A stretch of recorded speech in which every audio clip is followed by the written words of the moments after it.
Assalamualaikum warahmatullahi wabarakatuh. Di sini kami dari kelompok 1 yang dianggotakan oleh Sere Aldanuzar, Muhammad Fadil Safari, Silvi Kurniasi, dan Rosa Afiliani. Di sini kami akan menjelaskan tentang reaksi Grignard. Francis August Victor Grignard atau dikenal sebagai Victor Grignard lahir di Cherbourg, Prancis pada 6 Mei 1871.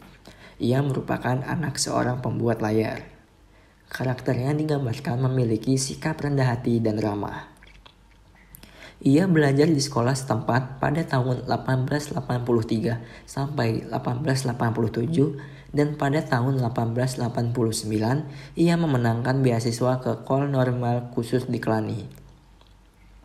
Grignard direkrut menjadi militer Prancis pada tahun 1892. Dalam 2 tahun sesi pelayanan pertamanya, ia naik ke pangkat kopral. Ia didemobilisasi pada tahun 1894 dan kembali ke Lyon untuk mengejar pendidikannya. Grignard menikahi Auguste Marie Boulin pada tahun 1910 dan putra tunggal mereka, Roger, mengikuti jejak akademis ayahnya. Grignard meninggal pada tanggal 13 Desember 1935 di Lyon. Penghargaan yang dimiliki oleh Grignard yaitu sebagai berikut. Grignard adalah penulis dari sekitar 170 publikasi tentang penelitiannya dan pada saat kematiannya. Ia bekerja untuk memenuhi ambisinya untuk melihat karya referensi kimia yang hebat dalam bahasa Prancis.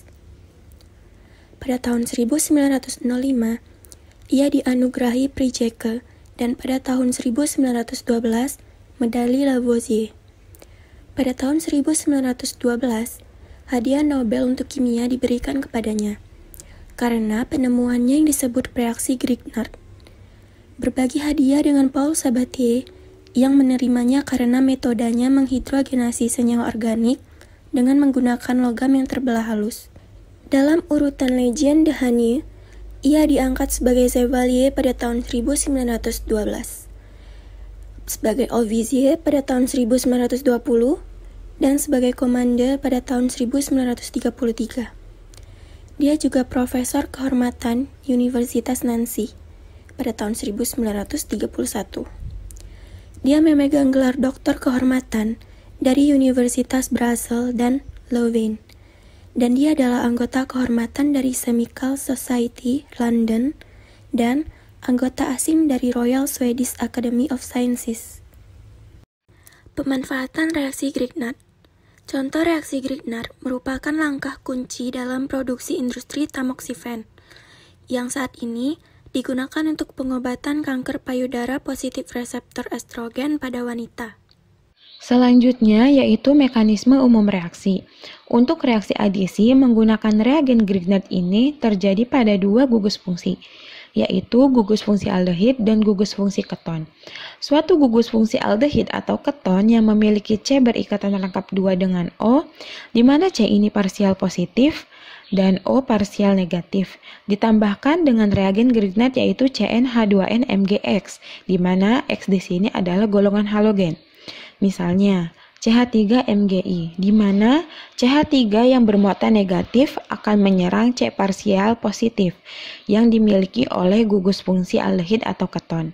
Dan kemudian ikatan rangkapnya terputus, lalu MgI yang bermuatan positif ini akan masuk ke O parsial negatif, di mana hasil reaksi di sini akan selalu memiliki cabang alkil. Reaksi suatu reagensia Grignard dengan suatu aldehida atau keton menyajikan suatu metode yang bagus untuk sintesis alkohol. Rentetan reaksi ini terjadi dua tahap yang terpisah, yaitu yang pertama, reaksi antara reagensia Grignard dan senyawa karbonil. Dan yang kedua, hidrolisis magnesium alkoksida untuk menghasilkan alkohol. Reaksi Grignard dari formaldehida menghasilkan alkohol primer, aldehida lain menghasilkan alkohol sekunder, dan keton menghasilkan alkohol tersier. Contoh reaksi. Reaksi-reaksi Grignard dengan senyawa-senyawa karbonil. Reaksi antara berbagai macam senyawa karbonil dengan reaksi Grignard bisa terlihat sedikit rumit, walaupun pada kenyataannya semua senyawa karbonil bereaksi dengan cara yang sama, Yang berbeda hanyalah gugus-gugus yang terikat pada ikatan rangkap. Reaksi-reaksi yang terjadi pada dasarnya sama untuk reaksi dengan karbon dioksida. Yang membedakan hanya sifat-sifat produk organiknya. Contohnya, ada etanol yang direaksikan dengan CH3CH2-MgBr dengan katalis H2O dan H+ menghasilkan 2 butanol. Contoh yang kedua ada asetofenon yang direaksikan dengan CH3CH2-MgBr dengan katalis H2O dan H+ menghasilkan 2 fenil 2 butanol. Sekian presentasi dari kami. Mohon maaf apabila ada kekurangan dan kesalahan. Wabillahi taufiq wal hidayah. Wassalamualaikum warahmatullahi wabarakatuh.